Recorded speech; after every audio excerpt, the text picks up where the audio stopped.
कुमार भगत जी लोगोंपुरी संतोषी माता मंदिर से आह्वान कर रहा हूँ कि मकर संक्रांति नया वर्ष लोहड़ी पर अच्छे खुशहाल से मनाइए, बुरी बातों से बचाइए।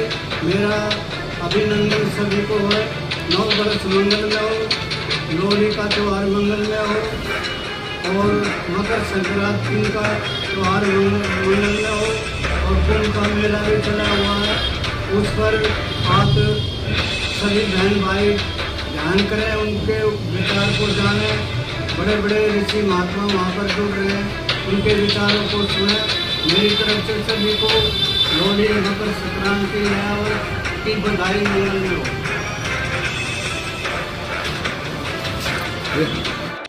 नमस्कार दोस्तों, आप हैं श्रीवास्तव के साथ। जैसे कि मैं आपको हर गली, हर मोहल्ले, हर क्षेत्र ले जाता हूं और लोगों की समस्याएं, और मैं बात करूं समाज सेवी की, तो समाज सेवी हमारे देश में जगह जगह प्राप्त हैं और जगह जगह बैठे हुए हैं।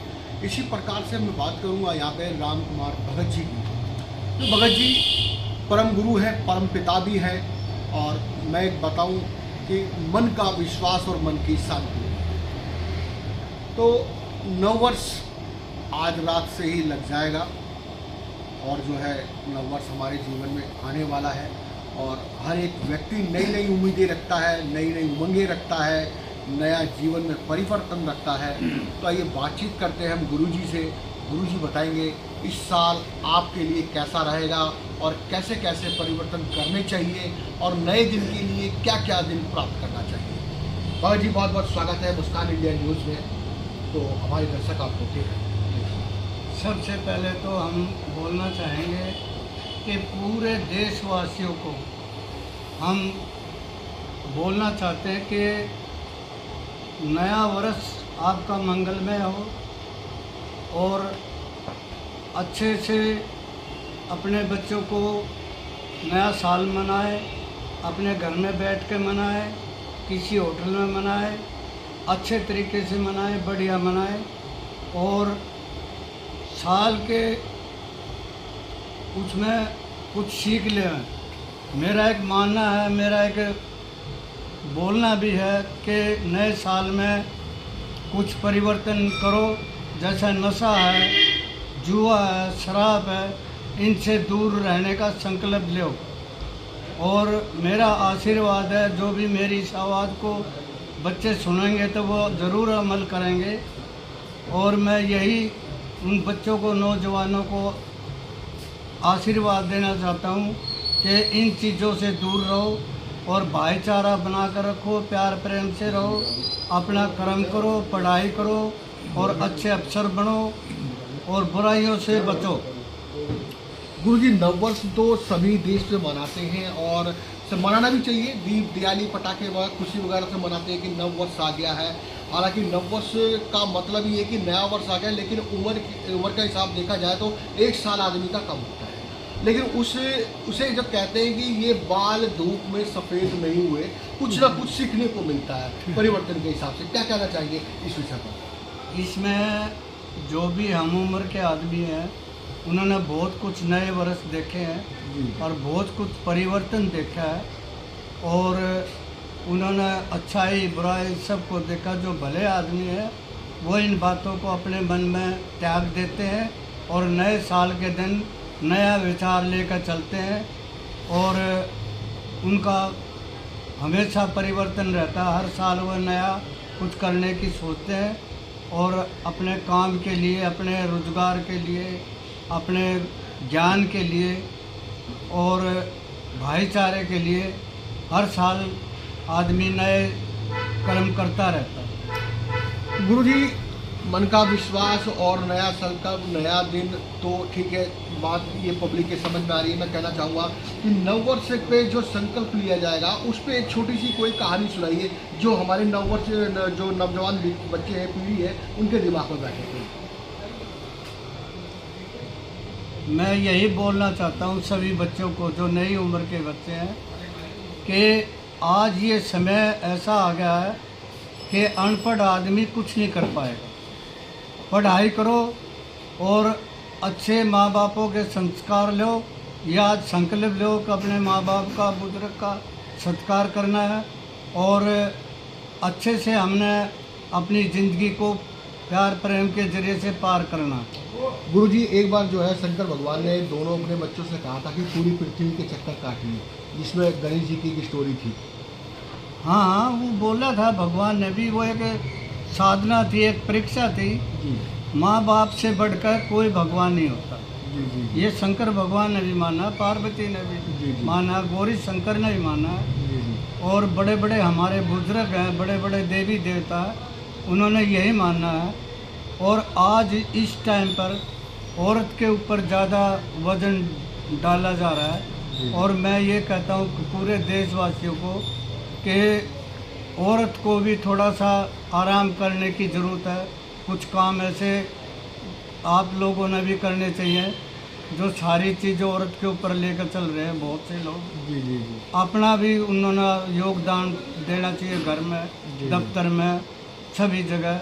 क्यों, औरत एक बहुत बड़ी शक्ति है। एक विचार मेरे दिल में आ गया है कि नारी निंदा मत कीजिए, नारी निंदा मत कीजिए, नारी है नर की खान, नारी से नर हुए, नर से हुए नारायण। क्या हुआ? बहुत बढ़िया, बहुत बढ़िया। हमेशा जी बहन बेटियों की इज्जत करके चलो और नारी का सम्मान करो। अपने कर्म को भगवान की सूरत देखो कर्म में, जी आगे बढ़ते रहो और भाईचारा बना कर रखो। हमारा जो देश है वो एक गुलदस्ते की तरीके से है। इसमें मुसलमान, सिख, ईसाई, राजपूत, ठाकुर, ब्राह्मण, शूद्र सभी मिलजुल कर रहते आए हैं। और इसी तरीके से मैं कामना करता हूँ, पूरे भारतवर्ष को अभिनंदन करता हूँ कि इसी तरीके से वो चलते रहें। दर्शकों, मैं यहाँ पे बता दूं कि अभी हाल ही 10, 15, 20 साल पहले दूरदर्शन पे अमिताभ बच्चन की एक ऐड आया करती थी कि पल्स पोलियो की दवा खिलाएं, इंजेक्शन लगाएं और पल्स पोलियो ठीक करें, अपने आप को सावधानी रखें, दवाई लें। तो आज मैं देश में 20 साल के बाद वो परिवर्तन देख रहा हूँ कि लोगों को पल्स पोलियो बहुत कम है, और ये उसका नतीजा है कि एक अमिताभ बच्चन जी की आवाज़ जो है सबके कान में भरी। इसी प्रकार से मैं बात कर रहा हूँ कि महिलाओं की, जो भगत जी ने कहा कि कहीं ना कहीं महिला जो है वो पीड़ित है और महिला जो है काफ़ी परेशान है। तो मैं उन भाइयों से कहना चाहता हूँ, उन समाज से कहना चाहता हूँ कि बेटी पढ़ाएं, बेटी लिखाएं, बेटी को जीवित रखें, बेटी की बराबर ध्यान दें। और परिवार जो है, आज महिला की बात करूं तो बेटी जो है बचपन से लेके और बुढ़ापे तक कहीं माँ बन के काम कर रही है, तो बेटी बन के काम कर रही है, भाभी बन के काम कर रही है, बच्चे भी घर के अंदर काम कर रहे हैं। तो कहीं ना कहीं महिला जो है पीड़ित है। तो समाज को बहुत ज़रूरत है इस विषय पर ध्यान दें। अगर आप ध्यान दें और आप ही पहली शुरुआत करें तो शायद अमिताभ बच्चन की तरह जैसे पल्स पोलियो नहीं रहे, आज शायद कोई महिला पीड़ित ना रहे। ये भगत जी का कहना है नववर्ष पे। भगत जी, मैं बात करना चाहूँगा कुछ राजनीति के मुद्दे में जुड़े हुए। राजनीति काफ़ी करीब है और जोरम जोर चल रहा है, तो हम निपक्ष बन के बात करेंगे। क्या लगता है कि आपको कहाँ कौन सी पार्टी, कौन सा नेता, कौन सा सीएम, कौन से प्रधानमंत्री, कहाँ कौन से वक्त किस में काम आने चाहिए? पब्लिक की हमें यहाँ ज़रूरत देखनी है।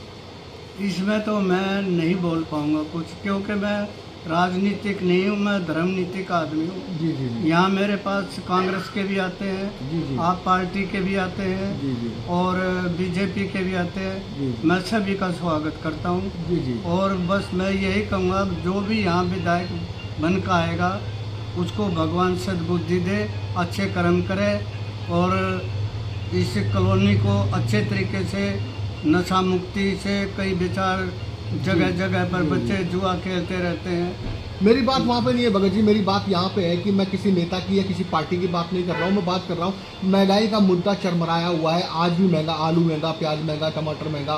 क्या सरकार को पूरा कुछ ना कुछ ध्यान देना चाहिए? हाँ, इस पर ध्यान देना चाहिए कि हमारे देश में कुछ गरीबी भी ज़्यादा है और इस पर पूरा ध्यान देना चाहिए। मेरा ये अभिनंदन है, अरदास है, मेरा एक विचार है कि इस पर सरकार को कुछ देखना चाहिए। जी जी और सरकार को एक हम बात कहना चाहते हैं, कोई भी सरकार आए, हर जवान को रोजगार की ज़रूरत है।